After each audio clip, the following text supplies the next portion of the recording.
Tonight on Wild Chicago, we'll be regaled with death-defying tales at the Adventurers Club. Test the latest in espionage equipment at Discreet Electronics. Become sartorially splendid for only $5. Light up our life with antique lamp restorer Gene Ostrin. Play around at the country's oldest toy company, and then visit with wild neighbor Wayne Kusy and his Toothpick ships. I wonder if they'll float.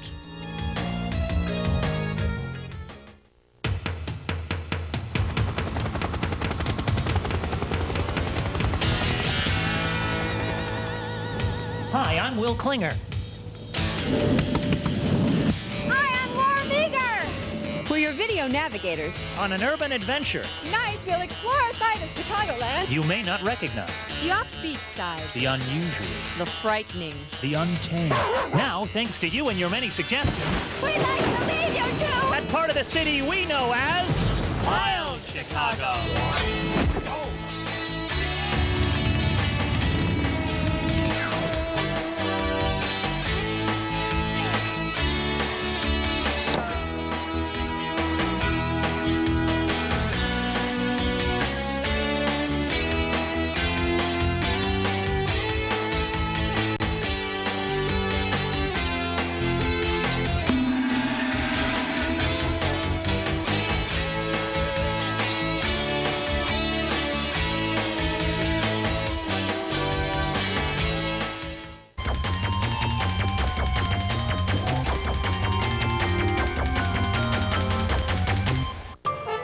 If you think travel should involve risking your life, we've got a club for you. The Adventurers Club at 300 West Grand.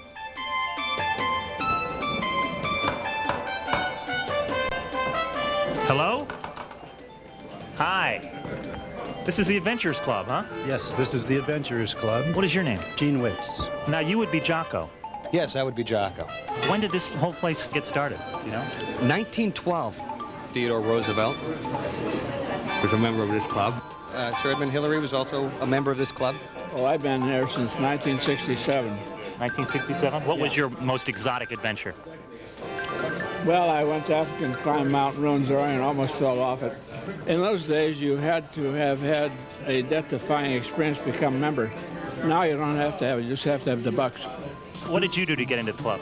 Across the Sahara Desert, raced in the Mexican 1000, and traveled around the world before I was 21. Myself and another member were the first non-Inuits to participate in the capture of beluga whales. I'm headed for Siberia in a few weeks. Try a little hunting for snow sheep. I've been around a lot of cannibals, headhunters. Jocko? I was in New Guinea once, teaching a lot of the natives there how to play nude twister, but they were pygmies and they couldn't reach the green and the red very easy. I'm Chef Robert, and I'm the manager and chef here, and I hit the gong. Deborah Chapman. You would be the only woman in the room. Yes, I am. So the Adventurers Club has opened itself up to the female gender. Yes, finally. When did that happen? 2 years ago. I filmed a great white shark on several occasions in Australia. You could have been killed, Ed. Could have been bitten, yeah. Shark was about 20 feet long and about 4,500 pounds. You were in danger at all times and loving it. Loving it, absolutely. But here, there are some interesting things here, like 3 fetus that are joined together. Number 9 there. There's 2 decks there. One deck was used on this at the South Pole. They saved the other deck, used it on the North Pole. These are shrunken heads up here. All shrunken heads, right? The sperm whale's penis. Yeah. You have a sperm whale penis here? Over the bar. It's our mascot. Look how big it is. My God, that's enormous. All these animals were hunted and killed by members, correct? Yes, they all were. Do they serve any exotic meals here? Yes, they do. Those are yak burgers right there. Does that give you special vision? Well, it enables me to see as if I were holding up a binocular, a heavy 7-power binocular. Gene, tell us about these flags on the ceiling.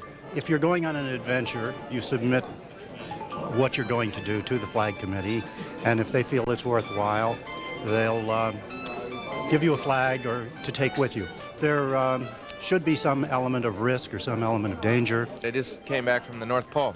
What were you doing up there? It was part of the international parachute expedition that skydived onto the North Pole with the Russian Army. I'd say that earns you a spot at the Adventurers Club. You risked life and limb. That's right. Now I can have a sandwich here. It's a penis gourd. Some of the tribes, the Dani, the Yali people, the men go naked all the time. They wear a gourd like this on their penis. With the whale penis over the bar and this thing, there's sort of a Freudian thing going on in it. No, not really. Deborah, if somebody wants to find out more about the Adventurers Club, who do they call? Fellow adventurers, call 312-822-0991.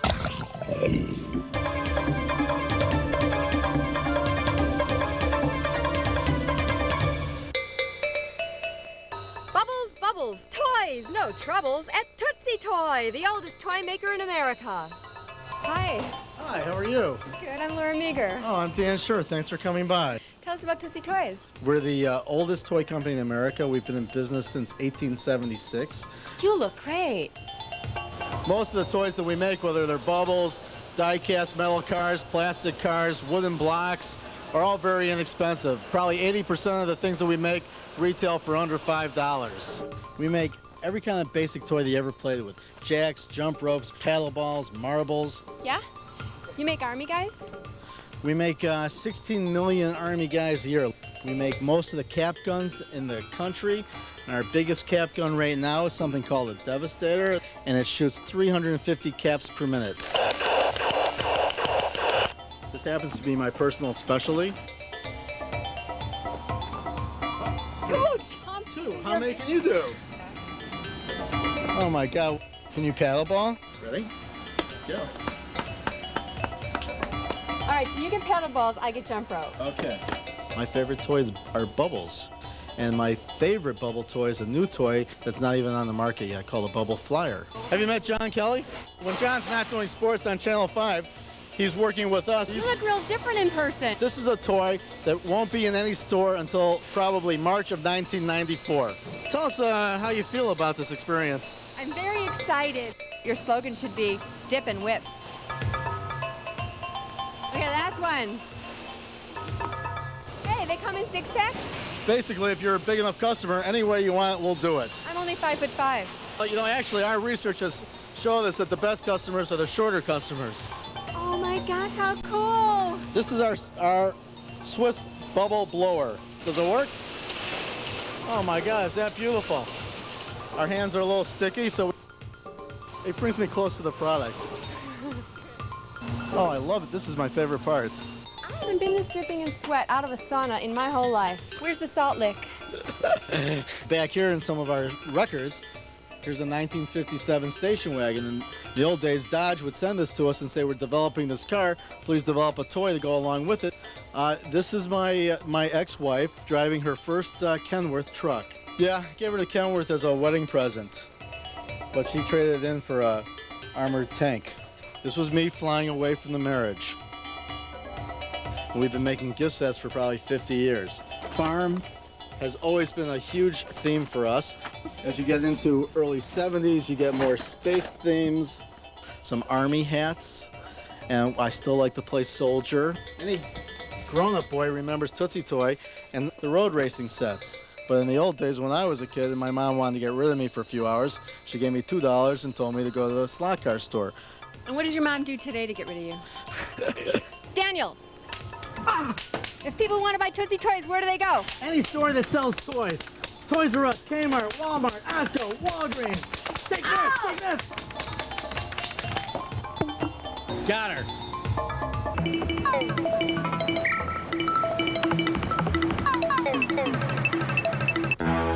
Personal surveillance, corporate espionage, high-tech security.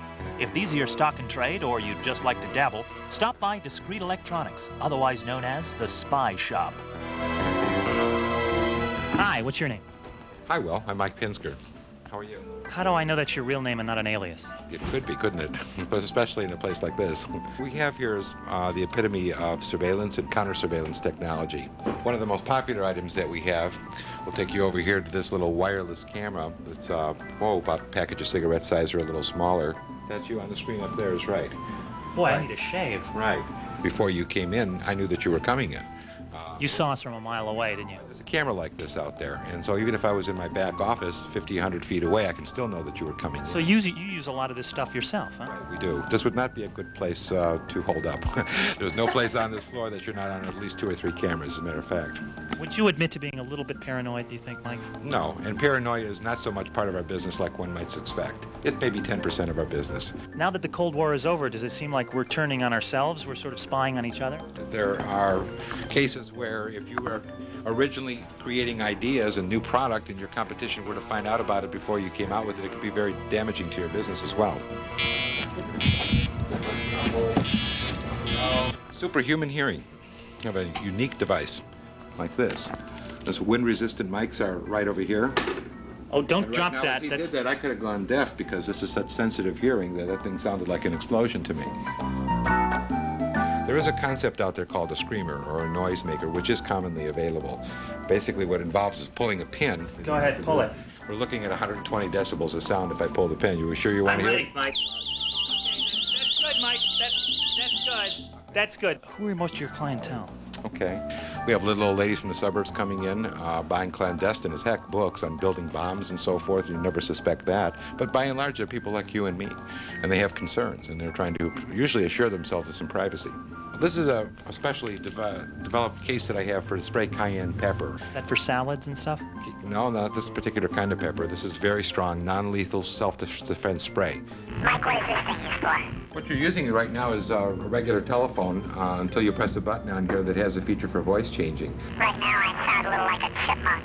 Yes, right now it's set to a high-pitched sound. Can I get myself a little lower tone, like a manly tone? Hit the low key a few times and your voice will change. Yeah, you really hit it really low. I was a big fan of the Man from U.N.C.L.E. show and I Spy type of shows. This is not my best angle. Just a normal umbrella? I think not. It actually is a regular umbrella, but when you take the tip off, it becomes a very sensitive directional listening device. Oh, I thought maybe it was one of those things where you stab somebody in the leg and they go numb. James Bond from Russia with Love. Not quite. This is a little bit different technology here. Some of those things that Q showed to Bond are now reality, right? That's right. They are. And in fact, our motto here is James Bond does shop here. Mike, where are you located? The shop is located at 1156 North Dearborn, right off the corner of Dearborn and Division Street in the Gold Coast. Phone number? The phone number here is 312-664-SPIES, S-P-Y-S.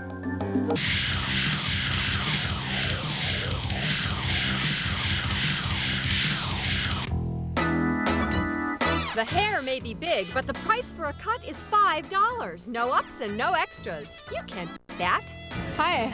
Hi, nice to meet you. And I'm Patty, I'm the owner. Welcome to Big Hair, everybody. What do you need to use to get your hair really big? Hairspray, gel, good blow dryer, and a good beautician. How much time does it take you to get your hair big? I don't wear it that way anymore, but it used to take me probably only about 10 minutes. And how big could you get it? Probably a good foot. What's your name? Jojo. Hi, Jojo. What's up? Working, making my dollars. I'm here to cut my sideburns just a tad. If my sideburns are cut over 2/16, you know, I might fly to Memphis and have me an Eskimo pie. Let's walk up to the preacher and let's say I do, and then I know you'll have me and I'll have you too. How much was this haircut? It only cost me $5. Really? What'd you say? Turning her hair blue. What's on her head right now? Color gloss. And when she comes out, she'll be blue. Hi. Hi, how are you? Good, how are you? Fantastic. What you doing? Well, you know that Desi Arnaz thing happening, you know. And who are you? Tina. So what are you doing? Relaxing it. What makes your hair so tense? You know, it's probably beyond anybody's conception of what life is about, you know. It's deep. No. Can I say something to Oprah Winfrey? Go ahead, girlfriend. White people do black hair just as well as black people. You better watch out. One of my dolls is pointing a gun at you. Make her stop. I can't control them. I'm gonna get a buzz cut.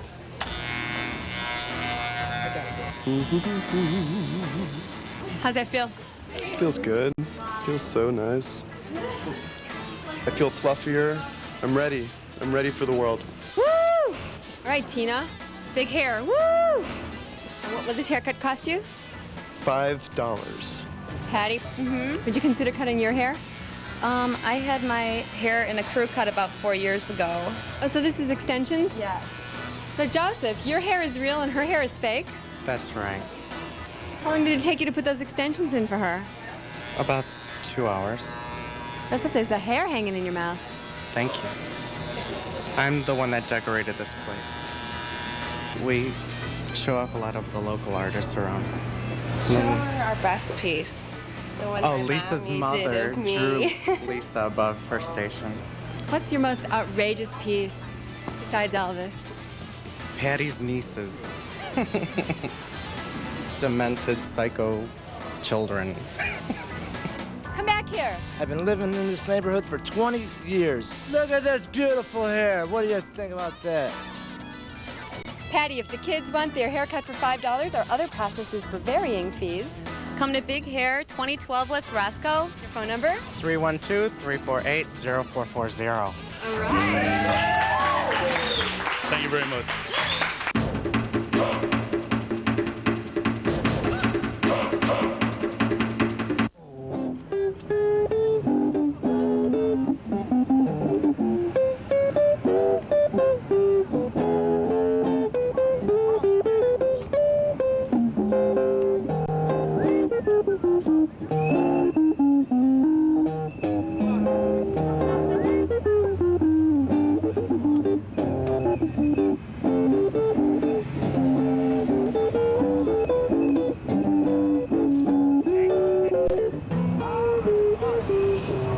Do you take requests, or is it just one continuous jam? I didn't get that. Do you take requests? Oh, no. No?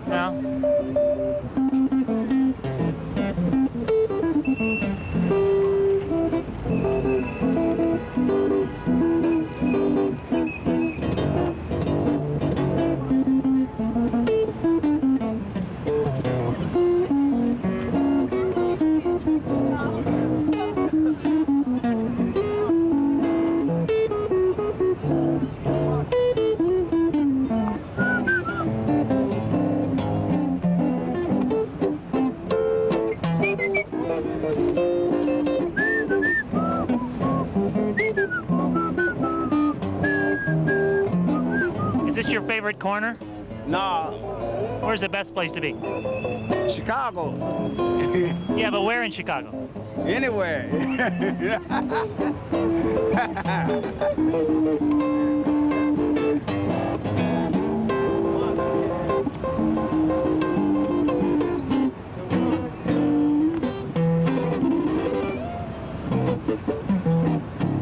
Yes, Yeah. The man with the big cigar, he travels all over Chicago.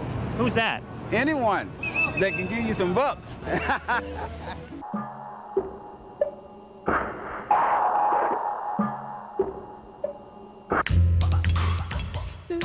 Gene Ostrin is a rare breed of craftsman, restoring and selling glass lamps that are older than he is. Hi. Who are you? I belong to Gene. What can I tell you? Are you Charlotte? Yes. My name is Gene Ostrin.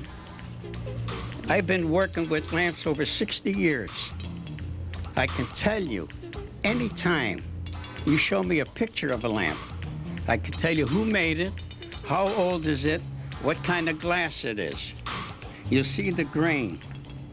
Years and years ago, they put 24-karat gold into the water so that it had this sheen right here. You're lucky if you can find any of this kind of glass today.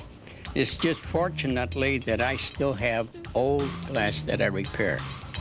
I gotta show you something. Please. All right, that's broken. Yeah? That was cracked and broken, I repaired it. And you won't see the crack and you won't see anything. You won't hear it. All these pictures that you see are people who have purchased lamps from me. Movie studios who I rent lamps out to, I don't charge them anything for that. If a lamp costs a certain amount, they'll give me a check. I tell them, please, this check will not be cashed unless it's broken. And one thing I will not do, if a person wants a lamp, I had a person come in here from St. Louis. They wanted to buy that chandelier. And she asked me how much it was, and I said $275. She says, I'll take it. I said, where are you going to put it? And she told me. I said, you can't have it. Where was she putting it? over her dining room table. That's a hall light. You refused to sell it to her. I refused to sell it to her. She's got a hall light. But she's putting in a dining room. But it doesn't belong there. It belongs in the hall. Why take her money? I don't know. Well, I won't do it. This gentleman right here, he came to my shop a long time ago. How did he hear about you? It's from person to person who are satisfied with the work that I do in restoring these lamps. He walked in, and he says, I'm interested in a couple of old lamps. Showed him about 10, 12 lamps. He picked out 2. He said, can I give you a check? I said, yes, sir, you may. Then I said, have you got any identification? He says, I have my driver's license. I looked at it, and I said, no. So I says, are you sure? He said, that's me. And then what happened? For a whole long time, I cried over it. The most beautiful person I ever met. So, Gene, people want to light up their lives with lamps, gorgeous lamps, or have a nice cigar. Where do they go? 2929 North Western Avenue. Your phone number? Area code 312-278-9443. How's that?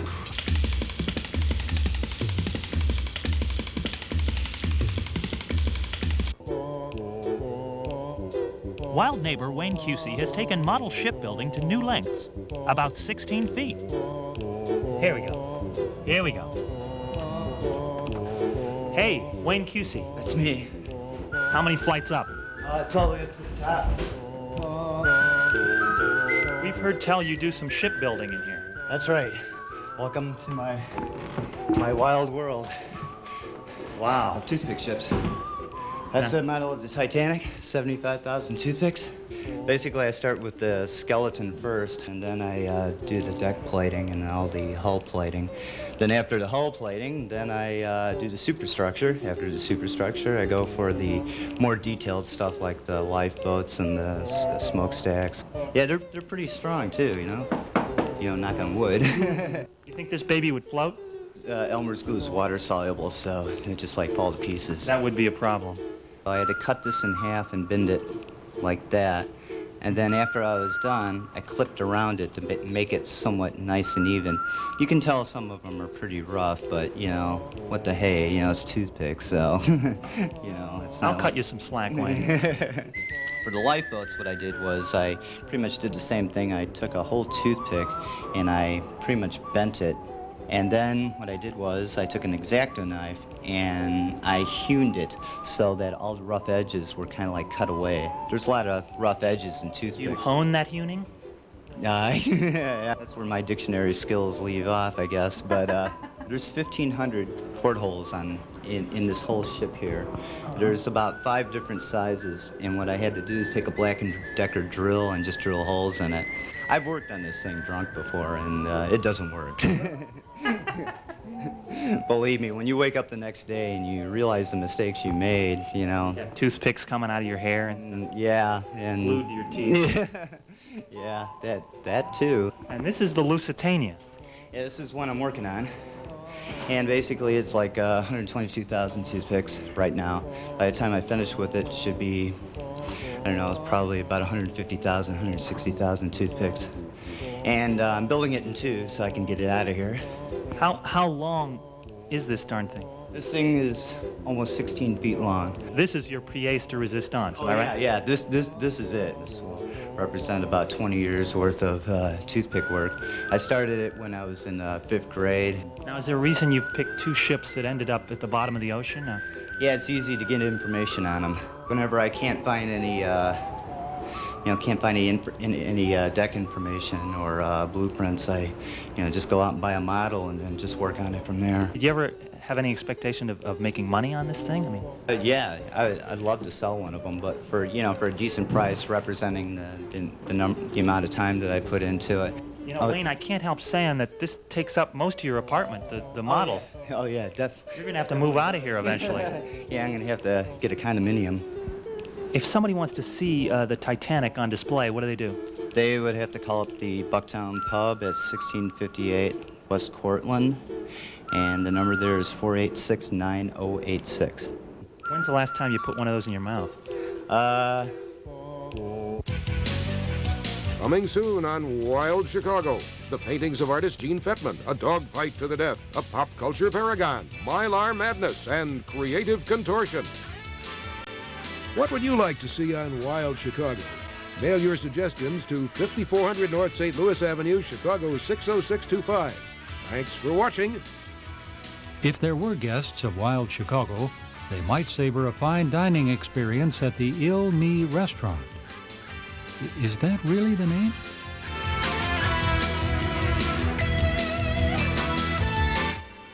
Basil Fawlty has decided to raise the moral standard at Fawlty Towers. Witness the success, or lack of it, of the chronically incompetent Basil, next, here on 11.